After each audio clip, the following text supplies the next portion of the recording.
بیشتر از یه نون پنیر و انگور چیز دیگه نمیتونست بخوره. این زندگی مردم بود. امروز یه عمله مزد یک روزشو بگیره، با یه سوم مزد یه روزش بخواد نهار بخوره، حداقل یه چرو کباب میتونه بخوره.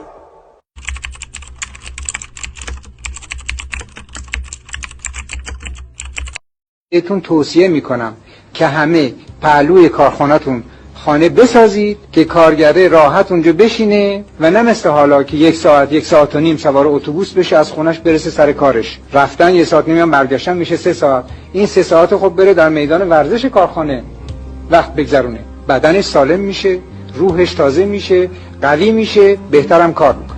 در خانه سازی برای کارگرانتون سازمانی هیچ وقت پشیمون نمیشه. دستور من به دولت این است که به شما زمین اگر هم شرایطش 99 ساله باشه ولی در واقع مجانی بدهند و این برای خاطر اول کارگره، چون یکی از افراد مملکت ایرانه و ما به فکر اکثریت هستیم و همه افراد مملکت باید به حداقل زندگی برسن. یکی از شرایط حداقل زندگی خانه سالم، بهداشتی، نظیف، تمیز، روشن و روح پرور. پس طبیعی است که نقشه دولت حفظ منافع طبقات اکثریت من جمله طبقه زحمتکش و شریف کارگر ایران است، چه در ایجاد مشاغل جدید و چه در تأمین حقوق حق شما، چه از لحاظ دستمزد، چه از لحاظ بیمه‌های اجتماعی.